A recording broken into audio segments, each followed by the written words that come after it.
오늘 밤에 하나님께서 우리에게 주시는 말씀은 사무엘 하 19장 24절에서 30절까지 말씀입니다. 사무엘 하 19장 24절에서 30절까지 말씀, 제가 가진 성경 구약 495면쯤에 있습니다. 우리 한 절씩 교독하도록 하겠습니다. 24절 제가 먼저 읽겠습니다. 사울의 손자 무비보셋이 내려와 왕을 맞으니 그는 왕이 떠난 날부터 평안히 돌아오는 날까지 그의 발에 맵시 내지 아니하며 그의 수염을 깎지 아니하며 옷을 빨지 아니하였더라.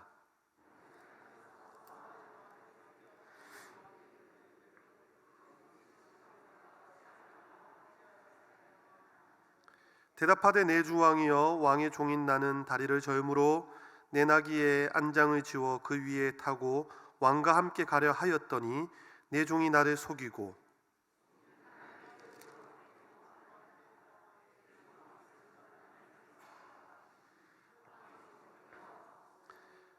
내 아버지의 온 집이 내 주 왕 앞에서는 다만 죽을 사람이 되지 아니하였나이까. 그러나 종을 왕의 상에서 음식 먹는 자 가운데 두셨사오니 내게 아직 무슨 공의가 있어서 다시 왕께 부르짖을 수 있사오리이까 하니라.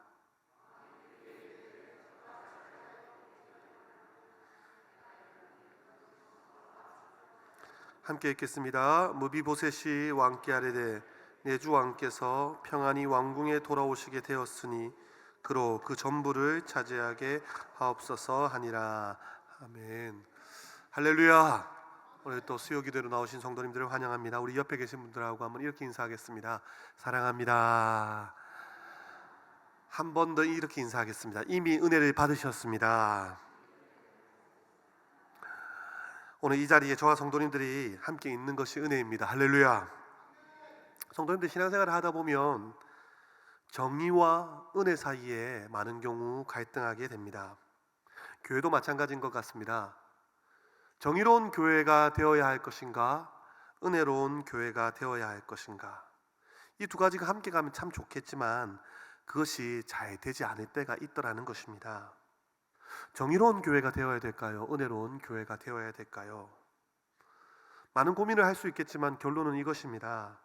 결코 정의가 은혜를 이기지 못한다는 것입니다. 결국 교회는 은혜로운 교회가 되어야 되고 정의는 은혜 안에서 실현되어야 한다는 것입니다. 왜 그렇습니까? 저와 여러분들이 이미 은혜 받은 사람들이기 때문입니다. 할렐루야. 교회는요, 은혜 받은 자들의 공동체이기 때문에 은혜를 베풀며 살아가야 하는 것입니다. 그래서요, 진리 문제 외에는 은혜로 많은 것들이 덮어질 수 있는 것입니다. 정의와 은혜의 원리를 잘 보여주는 동시대 프랑스 작가 두 사람이 있습니다. 바로 빅토르 위고와 알렉산드로 디마입니다. 빅토르 위고가 쓴 소설이 혹시 무엇인지 아십니까? 바로 레미제라블입니다. 장발장. 우리가 잘 알고 있는 대로 장발장은 빵 하나를 훔쳤다는 죄로 19년 동안 감옥에서 중노동을 하게 됩니다. 그 아무것도 아닌 사소한 죄로 19년 동안 감옥에 있었다. 장발장의 인격이 다 무너졌을 것입니다. 드디어 출소를 해서 감옥을 나오는데 어느 곳도 받아주는 데가 없습니다. 일을 구할 수도 없습니다. 그러다가 정처 없이 헤매다가 아주 마음씨 착한 신부님 집에서 잠이 들게 됩니다. 그 집에서 잠을 자다가 밤에 목이 너무 말라서 물을 마시러 나왔다가 저 찬장 안에 번쩍번쩍 빛나는 은잔이 눈에 들어오게 됩니다. 마음에 다시 흑심을 품고 그 은잔을 가지고 훔쳐서 나오는데, 우리가 잘 아는 대로 이 소설에는 장발장을 쫓아다니는 독한 형사가 있습니다. 누굽니까? 바로 자베르입니다. 이 사람의 사고방식은요, 한 번 죄인은 영원한 죄인일 거야, 철저히 정의의 원리로 똘똘 뭉친 사람입니다. 밤중에 장발장을 잡아서 가슴을 열어보니 훔친 은잔이 나오는 것입니다. 잘 걸렸다. 너는 이제 영원히 감옥에 썩어야 된다. 장발장을 잡아서 다시 신부의 집으로 갑니다. 이 신부님이 얼마나 눈치가 빠른지 전후 사정을 한 번에 알아채고 이렇게 장발장에게 얘기합니다. 잘 오셨습니다. 제가 기다리고 있었습니다. 제가 은장과 함께 촛대까지 주려고 했는데 그것을 잊어버리고 가셨군요. 자벨의 형사는 얼굴이 빨개져서 자신의 길로 가버립니다. 거기에 이 장발장이 변화됩니다. 성도님들, 이것이 은혜의 원리입니다. 빅토르 위고는요, 은혜가 무엇인지 정확하게 깨닫고 있었던 것입니다. 또 한 사람의 작가 알렉산드로 디마, 이 사람이 쓴 소설은 몬테크리스토 백작입니다. 3명의 사람이 한 사람을 억울하게 누명을 씌워서 감옥에 몇십 년 동안 썩게 만듭니다. 이 사람이 탈출을 합니다. 그리고 이 3사람 한 사람 다 찾아가서 완벽하게 복수를 한다는 것이 이 몬테크리스토 백작의 내용입니다. 정의의 원리로 쓰여진 복수극입니다. 건성징악, 이 소설의 주제입니다. 시원합니다. 사람들은, 특별히 남자들은 이 소설을 읽을 때마다 카타르시스를 느낍니다. 한 사람 한 사람 복수할 때마다 신이 납니다. 사랑하는 성도님들, 정의는요, 카타르시스를 느끼게 하지만 감동을 주지는 못합니다. 사람을 변화시키는 힘은 정의에서 오는 것이 아니라 은혜에서 온다는 것입니다. 이 땅을 변화시키는 원리는 정의의 원리가 아니라 은혜의 원리라는 것입니다. 정의는요, 분명히 선합니다. 분명히 의롭습니다. 합리적인 힘이 있습니다. 그러나 은혜가 가지고 있는 힘은 정의의 힘과는 사뭇 다릅니다. 은혜는 사람을 변화시키는 힘이 있는 것입니다. 제가 처음 전도사 사역을 할 때 유초등부를 처음 맡았습니다. 이런 생각을 했습니다. 아이들의 신앙교육을 잘 시켜야 된다. 그래서요, 예배 중에 어린아이들 혼을 참 많이 냈던 것 같습니다. 벌도 많이 세웠습니다. 아이들은요, 제가 무서워서 조금씩 변하기 시작하였습니다. 그러나 그것은요, 진정한 변화가 아니었습니다. 그냥 제 눈앞에서만 보이는 변화였습니다. 성도님들, 만약에 아이들이요, 몽둥이를 들어서 변화될 수만 있다면요, 정말 손이 부서져라 때려야 됩니다. 그렇지 않습니까? 그런데 저와 성도님들 포함해서 모든 아이들은요, 사실 은혜 외에는 변화되지 않습니다. 십자가, 은혜 외에는 절대로 변화될 수 없는 것입니다. 자, 이 은혜로 가득한 책이 있습니다. 바로 성경입니다. 저와 성도님들을 향한 은혜와 사랑으로 가득 찬 책이 우리가 읽는 하나님 말씀입니다. 오늘 이 밤에 저와 성도님들이 읽은 본문도 이런 은혜가 가득하고, 또한 은혜 받은 자가 어떻게 고백해야 되는지에 대해서 말씀하고 있습니다. 오늘 본문은요, 다윗과 사울의 손자 무비보셋에 대한 이야기입니다. 무비보셋은 사무엘 하에서 딱 3번 등장합니다. 무비보셋이 등장하는 세 번의 장면에서 우리는요, 은혜에 대한 여러 가지 관점들을 배울 수 있습니다.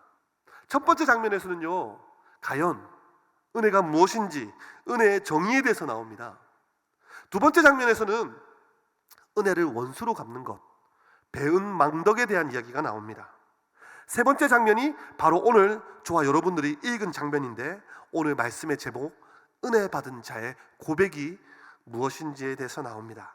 우리가 이 3장면을 함께 말씀을 찾아보면서 함께 보았으면 좋겠습니다. 먼저 첫 번째 장면을 한번 찾아보도록 하겠습니다. 사무엘하 9장 3절 말씀인데요, 자막이 나올 것입니다. 우리 함께 한 목소리로 읽겠습니다. 시작.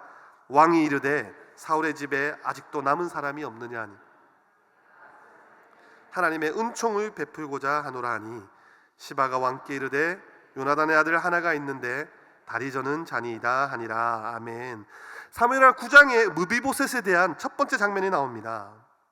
다윗과 사울이 싸운 후에 사울의 집안이 우리가 다 아는 대로 완전히 망하게 됩니다. 사울의 아들들도 다 죽습니다. 남아있는 사람이 아무도 없습니다. 그래서 다윗은 사울의 집에서 일하던 시바라는 한 종을 부릅니다. 사울의 집에 남아있는 사람이 한 사람이라도 있느냐라고 물어봅니다. 시바가 입을 열어서 이렇게 얘기합니다. 다윗 왕이시여, 모두 다 죽었는데 한 명 남았습니다. 바로 요나단의 아들 무비보셋입니다. 사무엘하 4장 4절에 보면요, 이 무비보셋은 다윗과 사울이 전쟁할 때 유모가 안고 피신하던 중에 실수로 이 아이를 떨어뜨리게 됩니다. 그래서 2 다리가 다 절게 됩니다. 한 다리가 아니라 2 다리 다 절름발이로 살아가게 됩니다. 한번 생각해 보십시오. 지금 이 무비보셋의 처량한 상태를 생각해 보십시오. 할아버지, 아버지, 삼촌들 전쟁에서 다 죽었습니다. 가족과 친척들이 다 죽었습니다. 자신의 몸은 제대로 걸을 수 없을 정도로 절름발이 신세가 되었습니다. 그것도 다윗이 불러주어서야 간신히 나올 수 있지. 저기 저 한쪽 구석에 숨어서 혹시 나도 죽지는 않을까? 혹시 나도 내 생명이 사라지지는 않을까? 염려하며 숨어있던 신세였습니다. 몰락한 왕가의 마지막 남아있는 후손, 그것도 신체 불구자로 남아있는 이 무비보셋에게 위엄과 건세가 있는 다윗 왕이, 승리자 다윗 왕이 이 처량한 무비보셋을 자신의 앞으로 부르고 있습니다. 두려워 떨고 있는 이 무비보셋에게 다윗은 하나님의 은총을 베풀어 줍니다. 자신이 너무나도 사랑했던 요나단의 아들, 비록 어쩔 수 없이 서로 칼을 겨눠야 됐지만 다윗은 진심으로 사울왕과 요나단을 사랑했습니다. 자, 그리고 이 무비보셋에게 다윗은 은총을 베풀고 있습니다. 바로 자신의 식탁으로 이 저른발이 무비보셋을 초청합니다. 9장 11절 후반부에는 이렇게 기록됩니다. 무비보셋은 왕자 중 하나처럼 왕의 상에서 먹으니라. 9장 13절 말씀 우리 한번 읽겠습니다. 다 같이 읽겠습니다. 무비보셋이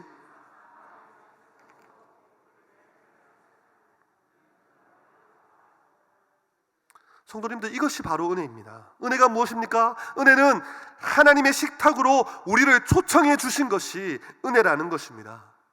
인생의 절름발이가 되어서 암흑 속에서 두려워하며 언제 죽을지 모르는 두려움 속에 살고 있는 우리를 건져내어 주셔 하나님께서 마련하신 천국의 아름다운 식탁으로 초청해 주신 은혜, 아무도 거들떠보지 않는 우리를 당신의 자녀로 삼으셔서 당신이 앉은 자리에 우리를 초청해 주신 은혜, 이것이 바로 은혜라는 것입니다. 저와 여러분들을 위하여 천국 잔치를 베풀어 주셨습니다. 할렐루야. 바로 하나님께서 앉아 계신 그 자리에서, 예수님께서 앉아 계신 그 자리에 저와 여러분들을 앉혀주시는 것입니다. 저와 여러분들을 종으로, 하녀로 불러주시는 것이 아니라 예수 그리스도와 같은 신분으로 삼아주시는 것입니다. 자녀라는 신분, 내 아들, 내 딸이라는 신분, 왕자 중에 하나처럼 자신의 식탁으로 초청해 주시는 은혜, 이것이 바로 은혜라는 것입니다. 우리는 여기서 하나를 더 기억해야 됩니다. 기독교는요, 우리가 믿는 기독교는 무엇을 하느냐의 종교가 아니라 무엇을 받느냐의 종교라는 것입니다. 무엇을 하느냐의 종교가 아니라 무엇을 받느냐의 종교라는 것입니다. 고린도전서 10장 15절에는 이렇게 되어 있습니다. 그러나 내가 나된 것은 하나님의 은혜로 된 것이니. 우리가 하나님의 은혜를 얼마나 많이 받았는지에 대한 감격이 없고는 우리가 하고 있는 많은 사역들, 우리가 하는 모든 일들은 어쩌면 하나님 앞에서 그 어떤 의미도 없다는 사실을 기억해야 하는 것입니다. 날마다 저와 여러분들이 이 은혜에 감사하며 감격하며 살게 되어지기를 소망합니다. 은혜를 잊지 않고 살아가는 저와 여러분들 되어지기를 소망합니다. 첫 번째는 은혜의 정의에 대해서 첫 장면에 나왔습니다. 두 번째 장면 한번 넘어가 보도록 하겠습니다. 이 이야기에 놀라운 반전이 등장합니다. 사무엘하 16장 3절 4절 말씀입니다. 우리 함께 읽겠습니다. 시작. 왕이 이르되 예루살렘에 있는데 그가 말하기를 이스라엘 족속이 오늘 내 아버지의 나라를 내게 돌리리라 하나이다 하는지라. 왕이 시바에게 이르되 무비보셋에게 있는 것이 다 내 것이니라 하니라. 시바가 이르되 내가 절하나이다. 내 주 왕이여 내가 왕 앞에서 은혜를 입게 하옵소서 하니라. 아멘. 지금 사무엘하 16장의 상황은 이렇습니다. 다윗이 자신의 아들 압살롬을 피해 예루살렘 밖으로 쫓겨나고 있는 상황입니다. 그런데 이 상황에서 무비보셋의 종 시바가 군량품을 들고 다윗 왕에게 찾아옵니다. 다윗을 맞이합니다. 자, 이쯤 되면 다윗이 궁금한 것이 있겠죠. 바로 무비보셋입니다. 자신이 자신의 식탁의 자리까지 초청해 주었던 무비보셋, 자신이 은혜를 베풀어 주었던 무비보셋, 왕자 중에 하나로까지 대해 주었던 무비보셋이 나와야 되는데 나오지 않는 것입니다. 다윗이 묻습니다. 시바야, 너의 주인 무비보셋은 어디 있고 왜 너만 남았느냐? 그러자 시바는 무비보셋이 자기 아버지가 빼앗겼던 나라가 왕위가 이제야 자신에게 돌아올 때가 되었다고 하면서 나오지 않았다라고 모함을 합니다. 이 말을 들은 다윗은 분노합니다. 그리고 이렇게 이야기합니다. 무비보셋이 가지고 있는 모든 땅이 무비보셋의 종 시바 다 너의 땅이 될 것이다 라고 말합니다.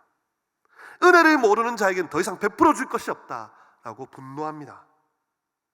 이 장면은요, 배은망덕, 남에게 입은 은혜를 잊고 배반하는 장면을 보여주는 말씀입니다. 왕의 식탁으로까지 초청해 주었는데 엄청난 은혜를 받았는데도 불구하고 무비보셋은 그 은혜를 원수로 갚은 것입니다. 다윗은 화가 났고 무비보셋의 땅을 그의 종 시바가 갖게 될 것이라고 말하면서 분노하고 있습니다. 성도님들, 저와 성도님들은 은혜를 잊지 않기를 소망합니다. 우리 옆에 계신 분들에게 한번 이렇게 고백하겠습니다. 은혜를 기억합시다. 은혜를 기억합시다. 자, 오늘 본문 마지막 세 번째 장면이 나옵니다. 또 한 번의 반전이 나옵니다. 19장 24절에 이제 압살롬이 죽고 다윗이 다시 예루살렘으로 돌아오게 되었습니다. 다윗이 예루살렘으로 돌아왔을 때 요나단의 아들 무비보셋이 나와서 다윗을 맞이합니다. 24절 말씀 우리 함께 읽겠습니다. 다 함께 읽겠습니다. 시작. 사울의 손자 평안히 돌아오는 날까지 그의 발을 맵시내지 아니하며 그의 수염을 깎지 아니하며 옷을 빨지 아니하였더라. 아멘. 발을 맵시내지 아니했다는 것은 관리하지 않았다는 것을 뜻합니다. 수염을 깎지 않고 옷을 빨지 않은 것은 보통 당시에 부모의 죽음을 애도하는 자의 모습, 행동입니다. 이렇게 몰골이 완전히 엉망인 모습을 보고서도 다윗의 마음이 쉽게 돌아서지는 않았던 것 같습니다. 시바의 말을 듣고 한마디로 다윗은 지금 삐져 있습니다. 괘씸죄를 적용해서 무비보셋을 추궁합니다. 왜 내가 압살롬에 의해 쫓겨날 때 너는 나오지 않았느냐? 왜 나와 함께 가지 않았느냐? 무비보셋이 26절에 대답합니다.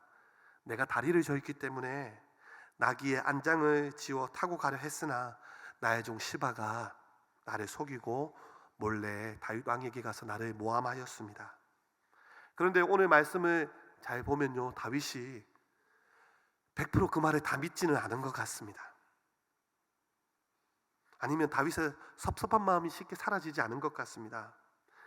한번 생각해 보십시오. 이렇게 되면요, 어떻게 해야 됩니까? 시바를 불러서 벌을 주어야 되지 않겠습니까? 시바에게 말한 것을 물리든지 해야 되는데 29절에 이렇게 말합니다. 그래? 그러면 내가 이미 시바에게 모든 땅을 주었기 때문에, 너의 가진 밭을 다 주었기 때문에 그냥 반반 나눠서 해라 라고 다윗이 이렇게 말합니다. 반반 나눠 가지라라고 합니다. 성도님들, 무비보셋이 어떤 잘못이 있습니까? 사실 무비보셋은 아무 잘못이 없습니다. 다윗에게 충성을 다하였습니다. 종 시바의 모함 때문에 다윗과 함께 하지 않은 것입니다. 이쯤 되면요, 어떻습니까? 따질 수도 있지 않습니까?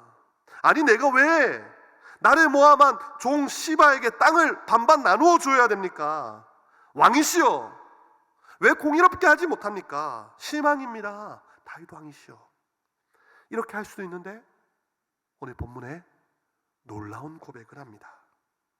30절 말씀입니다. 은혜 받은 자의 고백이 나옵니다. 우리 함께 30절 말씀 읽겠습니다. 시작. 무비보셋이 왕께 아뢰되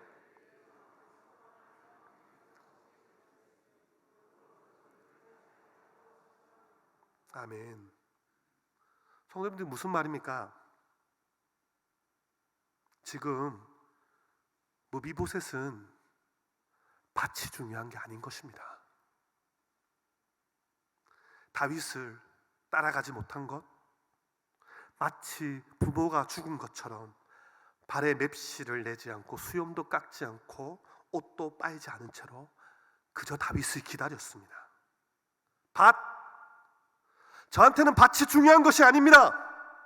나의 왕이 다시 돌아오신 것, 그것 자체가 은혜입니다. 밭 왕이시여 그거 시바한테 다 주십시오. 저는 그저 내 아비 다윗 왕이 무사히 돌아오신 것만으로 만족합니다. 아비일은 자식의 마음, 가부의 마음, 무비보셋은 이런 마음을 가지고 다윗 왕이 돌아오기만을 간절히 기다렸습니다. 언제나 님이 오실까 기다리는 여인의 마음처럼 그분이 돌아오기 전까지는 아무것도 할 수 없었던 것입니다. 오늘 30절의 고백이 바로 이 은혜 받은 자의 고백. 다윗 왕께서 무사히 왕궁에 돌아오셨기 때문에 밭은 시바에게 다 주십시오. 저는 왕께서 무사히 돌아오신 것만으로 기쁘고 감사합니다. 이 고백이 진정한 은혜 받은 자의 고백이라는 것입니다. 나 같은 사람도 건져주시고 왕의 자녀와 같이 똑같이 왕의 식탁에서 식사를 할 수 있게 해주신 은혜, 그 은혜를 생각하면 돈이 중요한 게 아니라, 자존심이 중요한 것이 아니라 밭이 중요한 게 아니라는 것입니다. 사랑하는 성도님들, 언제까지 불평만 하고 계시겠습니까? 왜 나에게 이런 걸 시키나? 왜 날 안 알아주나? 나에게 뭔가 돌아오는 게 있어야 되고, 사람들이 내가 해주는 것을 알아야 되고, 조금이라도 몰라주면 섭섭하고, 조금이라도 몰라주면 짜증나고. 제 모습을 돌아보았습니다. 저도 어느샌가 밭이 중요했던 것입니다. 이런 모습들은 은혜 받은 자의 고백이 아니라는 것입니다. 마태복음에 보면 품꾼 비유가 나옵니다. 9시에 와서 열심히 일한 품꾼, 11시에 와서 일한 품꾼, 마치는 시간이 6시인데 글쎄 5시에 와서 일한 품꾼. 그런데 주인이요, 9시에 일한 품꾼이나 1시간밖에 5시에 와서 1시간밖에 일하지 않는 품꾼이나 같은 한 데나리온에 돈을 주는 것입니다. 그래서요, 9시에 온 품꾼이 입이 나왔습니다. 아니 어떻게 이럴 수 있습니까 주인님, 우리는 8시간 동안 일했는데 어떻게 1시간밖에 일하지 않는 저 사람과 똑같은 품삯을 줍니까? 사랑하는 성도님들, 우리는 왜 불평하는 줄 아십니까? 우리 모두가 다 9시에 왔다고 생각하기 때문입니다. 내가 제일 빨리 와서 제일 많이 충성했다고 생각하기 때문입니다. 우리 입에서요, 은혜 받은 자의 고백이 나오기 위해서는요, 내가 5시에 온 사람이다, 내가 제일 늦게 온 사람이다. 고린도전서 15장 10절에 나의 나 된 것은 하나님의 은혜로 된 것이다 라고 고백하면서 바울은요, 바로 앞 8절에 이렇게 고백합니다. 맨 나중에 만삭되지 못하여 난 자 같은 내게도 보이셨느니라. 맨 나중에 나에게 찾아오셨습니다. 맨 나중에. 그러니 그 입에서 감사합니다라는 고백이 나올 수 있는 것입니다. 저는 이 자리에 있는 저와 성도님들이 우리의 입에서 불평이 사라지고 원망이 사라지고 모두 다가 은혜 받은 자의 고백이 나오게 되어지기를 소망합니다. 짧게 한 가지만 더 살펴보면요, 어떤 사람이 은혜를 받았다면, 그리고 그 사람의 입에서 은혜 받은 자의 고백이 나온다면요, 이 사람은요 2가지가 가능하게 됩니다. 첫 번째는요, 은혜 받은 자만이 용서할 수 있다는 것입니다. 한번 따라 하시겠습니다. 은혜 받은 자만이 용서할 수 있습니다. 지금 무비보셋은요, 자신의 모함한 종 시바는요 전혀 마음에 두고 있지 않습니다. 그 사람이 자신을 욕했든, 뒤에서 자신에게 루머를 만들었든, 자신을 모함했든, 무비보셋의 관심은 오직 다윗 왕에게만 있습니다. 1만 달란트를 탕감받은 사람이 100데나리온 빚진 자의 멱살을 잡고 있습니다. 왜 그렇습니까? 자신이 얼마나 큰 은혜를 받았는지 깨닫지 못해서입니다. 사랑하는 성도님들, 우리가 형제의 멱살을 잡고 자매를 욕하기 전에 하나님으로부터 얼마나 큰 은혜를 받았는지, 얼마나 큰 용서를 받았는지 기억해야지 용서할 수 있는 것입니다. 요셉이요, 형제들을 용서할 수 있었던 이유는 딱 하나였습니다. 자신의 아들의 이름을요, 잊어버림이란 뜻의 므낫세라는 이름을 지으면서 지난날의 모든 고통과 형제들의 모든 원한을 잊을 수 있었던 이유는 요셉이 하나님께 은혜를 이미 받았기 때문입니다. 그 상처, 그 아픔은 사실 어떻게 보면 내가 잘못했어, 동생아 내가 잘못했어, 이 말로 해결될 수 없는 것이었습니다. 그러나 요셉이 이미 은혜를 받았기 때문에 용서할 수 있는 것입니다. 저와 성도님들이 이미 이런 은혜를 받았기 때문에 용서할 수 있음을 믿으시기를 소망합니다. 첫 번째는 은혜 받은 사람은 용서할 수 있습니다. 두 번째는 한번 따라 하시겠습니다. 은혜 받은 자만이 충성할 수 있습니다. 역대상 8장을 보면 무비보셋의 자손들이 나옵니다. 그리고 이 자손들이 다 용감한 장사고 활을 잘 쏘는 사람들이라고 기록되고 있습니다. 바로 나라를 위해서 충성하는 용사들이 된 것입니다. 비록 무비보셋은 자신은 다리를 다 절어 나라를 위해, 다윗을 위해 사실 할 일이 별로 없었지만 하나님께서 축복하셔서 많은 자손들이 가지게 되었고, 이 자손들이 하나님의 나라를 위하여 충성하는 자들로 세워졌던 것입니다. 말씀을 맺겠습니다. 사랑하는 성도님들, 이미 우리는 하나님의 큰 은혜를 받았습니다. 할렐루야. 그리고 그렇기 때문에 은혜 받은 자의 고백을 하시기를 소망합니다. 그 은혜로 말미암아 혹시나 아직 용서하지 못한 지체가 있다면 용서하시고요, 또한 앞으로 우리에게 주어질 일들 하나님 나라를 위하여 충성하는 저와 성도님들 되어지기를 간절히 소망합니다. 우리 함께 찬양하시고 기도하겠습니다.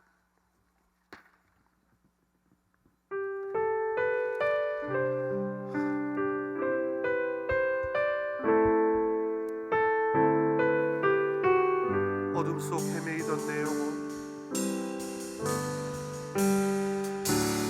어둠 속 헤매이던 내 영혼, 갈 길 몰라 방황할 때에 주의 십자가, 주의 십자가 영광의 그 빛이 나를 향해 비추어 주셨네.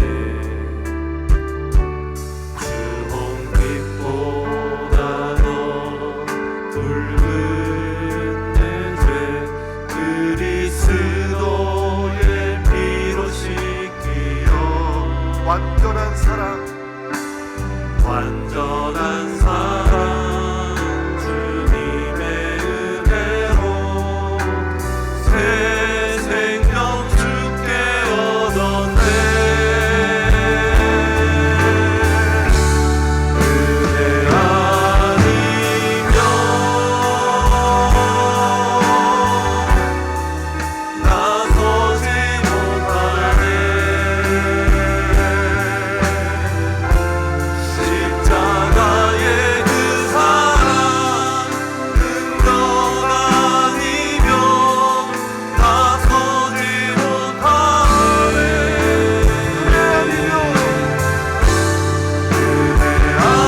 기도했으면 좋겠습니다. 죽을 수밖에 없었던 인생의 절름발이었던 우리를 하나님의 식탁으로 초청해 주신 그 구원의 은혜, 주님 잊지 않게 하여 주십시오. 날마다 감사하게 해 주십시오. 주님, 밭을 생각하지 않고 이제 하나님의 은혜를 생각하며 은혜 받은 자의 고백을 하게 하여 주시옵소서. 주님, 은혜를 받았는데도 아직 용서하지 못한 자가 있지는 않습니까? 이미 은혜를 받았는데도 나에게 왜 이래 일이 많은지 충성하지 못하고 불평하고 원망하고 있지는 않습니까? 주님, 은혜 받은 자답게 용서하고 충성하게 하여 주시옵소서. 그래서 나에게 맡겨진 사역들 은혜로 감사하며 감당하게 하시고 2023년을 잘 마무리하고 2024년도도 이 은혜로 감당하게 하여 주시옵소서. 이 시간 주여 한번 부르고 말씀을 생각하시면서 기도하시겠습니다. 주여! 아버지 하나님, 왜 그런지 우리를 하나님의 식탁으로 초청해 주시고 죽을 수밖에 없었던 저들을 사랑하셨소. 내 맘마다 맘마다 저들을 영생으로 구원으로 인도하시네. 하나님의 식탁으로 인도하신다. 은혜를 기억합니다. 주여 잊지 않게 해주십시오. 감사하게 해주시오. 아버지, 날마다 하나님의 은혜를 생각하며 하나님의 은혜를 찬송하며 감사하게 해주십시오. 주여, 그 모든 마음 다 주님에게 아버지, 주님 주신 은혜만 생각하며 그 어떤 것도 필요 없습니다. 우리는 너무 우리의 공로를 앞세우고 우리의 수고를 앞세우고 무엇인가 우리의 부산만을 앞세웠습니다. 주여, 하나님을 받은 자답게 고백하게 하여 주시고 은혜 받은 자답게 용서하게 하시며 은혜 받은 자답게 충성하게 하여 주시옵소서. 우리에게 맡겨주시는 주여 충성되이 감당하겠습니다. 우리에게 맡겨주시는 겸손하게 감당하겠습니다. 맡겨주신 2023년도의 마지막 사역들을 감사하며 감당하게 하시고 우리에게 주어진 2024년도의 많은 사역들 기쁨으로 감사함으로 감당하게 하여 주시옵소서.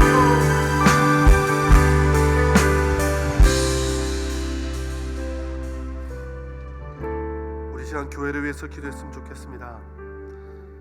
세우신 담임 목사님과 부교육자들, 직분자들을 위해서 함께 기도했으면 좋겠습니다. 성령으로 충만하여 맡겨진 사역들을 은혜 가운데 감당하게 하시고 특별히 우리 성도님들은 주님께서 세우신 리더십에 잘 순종하게 해주십시오.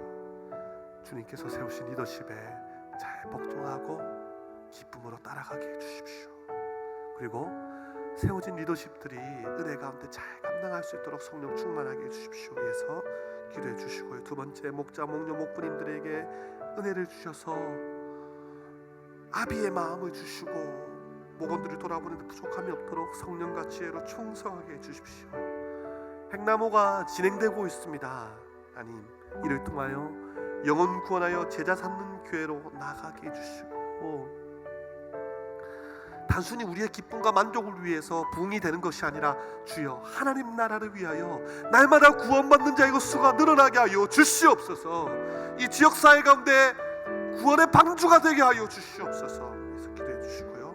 매주의 목담 연합 예배 가운데 기름 부으사 예배 감격에 빠지게 하여 주시고 우리의 마음밭이 옥토밭이 되게 하여 주시옵소서. 이 시간 교회를 위하여 주여 한번 부르고 기도하겠습니다. 주여!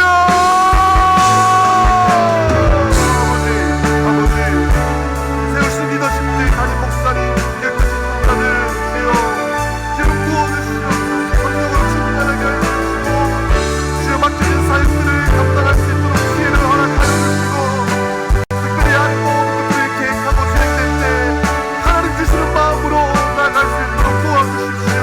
주여, 저희들 잘 순종하고 잘 복종하고 세우신 리더십에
찬양하며 나가겠습니다. 은혜 아니면 살아갈 수가 없네.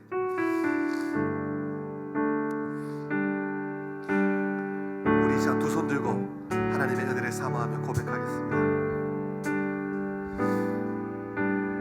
은혜 아니면 살아갈 수가 없네. 은혜 아니면 살아갈 수가 없네. 호흡마저도 다 주의 것이니 세상 평안과 위로 내게 없어도 예수 오직 예수뿐. 다시 한번 고백하겠습니다. 은혜 아니면 살아갈 수가 없네. 은혜 아니면 살아갈 수가 없네.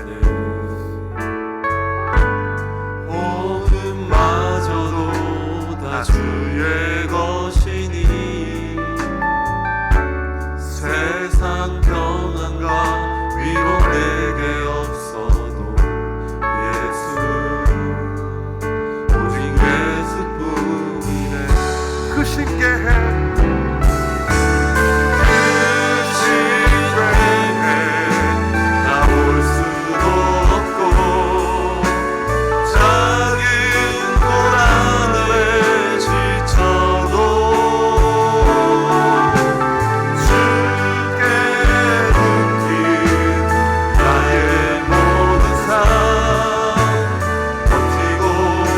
다시 한번 그 신께해 다 볼 수 없고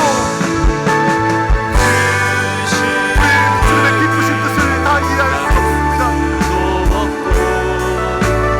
작은 고난에 지쳐도 주께 묶인 나의 모든 삶 버티고 견디게 하시네. 은혜 아니면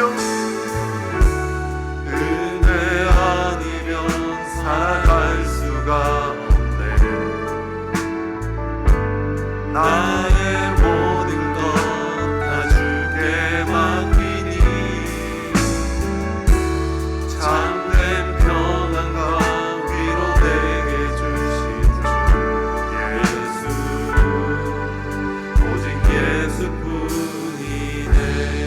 예수뿐이네. 우리 이 시간 한우들을 위해서 기도했으면 좋겠습니다. 요즘 너무 의학이 발달해서 하나님께서는 나 여호와는 치료하는 하나님이다 라고 하나님의 이름을 여호와 라파로 소개하셨지만 치료 하나님에 대해서 잘 구하지 못하는 것 같습니다. 우리 하나님 가장 좋은 의사이십니다. 할렐루야. 그렇죠? 의료도 하나님께 주신 은혜의 방편이지 않습니까? 하지만 하나님께서 우리의 체질을 가장 잘 아십니다. 주님께서 우리의 모든 것을 아십니다. 하나님 주의 보혈로 덮어 주시옵소서. 앞에 나와 있는 우리 한우 명단들의 이름을 불러가면서 우리 매주 수요일마다 믿음으로 기도하고 있습니다. 우리가 오늘 기도할 때 오늘 이 시간 치료의 강선을 바라여 주실 것입니다. 우리 주님께서 친히 신방하셔서 치료하여 주시옵소서. 이 시간 주여 한번 부르고 치료의 하나님을 구하며 기도하시겠습니다. 주여 아버지 하나님 치료하여 주시옵소서. 고쳐주시옵소서. 주의 보혈로 덮어주시옵소서. 그 한 번에 오늘 만져주시고 이 모든 손으로 만져주시옵소서. 그 아침에 우리 허물 때문에요. 그것은 우리 죄악입니다. 그가 징계를 받음으로 지가 대치게 받음으로 우리가 마음으로 우리가 평안을 누렸음을 고백하오니 주여 우리를 낫게 하시는 분은 오직 주님이십니다. 주여 치료하여 주시옵소서. 달리는 모든 하나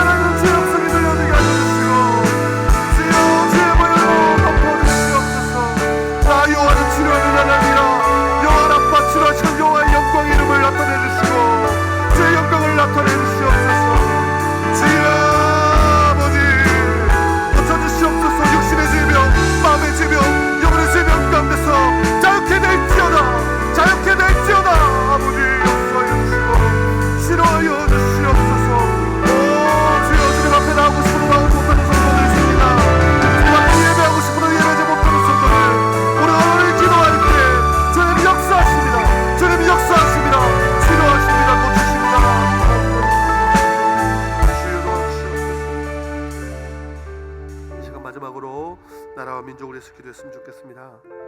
세우신 대통령이 하나님을 경외하고 백성들을 사랑하는 대통령 되게 하소서. 이 나라가 공의가 정의가 회복되는 나라 되게 해주십시오. 정치인들이요, 자신들의 정치적 성향에 따라서 자신들의 얘기에 따라서 정치를 하는 것이 아니라 정말 하나님 두려워하고 백성들을 사랑하는 마음을 주십시오. 그래서 기도해 주시고요, 특별히 한국 교회를 위해서 나라를 위하여 기도시는 죄를 범하지 않게 하시고 나라의 제사장의 사명을 감당할 수 있도록 기도해 주십시오. 우리 다음 세대들이 살아갈 이 나라 대한민국 동성애 차별금지법 등 성경에 반대되는 악법들이 확정되지 않도록 주여 지켜주시옵소서. 북한 땅을 위해서 기도하십시오. 3대 세습 정치로 인하여 고통받고 있는 북한의 동포들 불쌍히 여겨주시고 저 차갑고 어두운 땅에서도 복음을 지키고 있는 지하교회 성도들 또 이 추운 겨울을 보내야 될 것입니다. 주여 저 땅에 복음의 자유를 허락하여 주시옵소서. 주여 이 시간 다 함께 주여 한번 부르고 나라와 민족을 위하여 기도하겠습니다. 주여 아버지 나라의 민족을 긍휼히 여겨주시옵소서. 백성들을 사랑하는 대통령 되게 하여 주시옵소서. 우리가 불처럼 정의가 세우는 대한민국을 수 있도록 도와주십시오. 주여 이 땅에 한국교회를 세우시옵소서. 나라를 위하여 기도시는 때를 범하지 않게 해주십시오. 주여 이 나라의 제사장의 사람을 감당하게 하여 주시고 나라를 위하여 기도하며 달려갈 때 주여 이 나라의 주의 푯대를 옮기지 마시고 다시 한번 이 나라를 불쌍히 여겨주시고 분들이 여겨주시옵소서.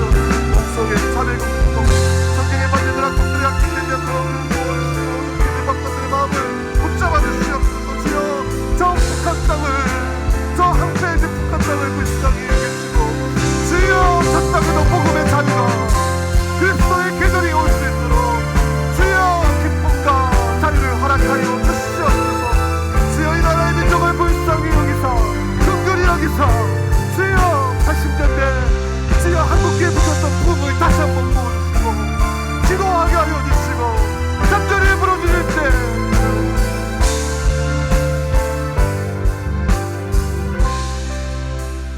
마지막으로 한 번 더 기도하실 때 개인이 가지고 있는 기도 제목, 군에 있는 자녀들, 타지에서 타국에서 공부하는 자녀들, 우리 다음 세대들, 가정 가운데 기도 제목들, 하나님은 이미 다 아시지만요 주님께서 구하라고 하십니다. 내가 이루어주겠다라고 하십니다. 주님께 다 함께 주여 한번 부르고 개인 기도하시고 자유하시겠습니다. 주여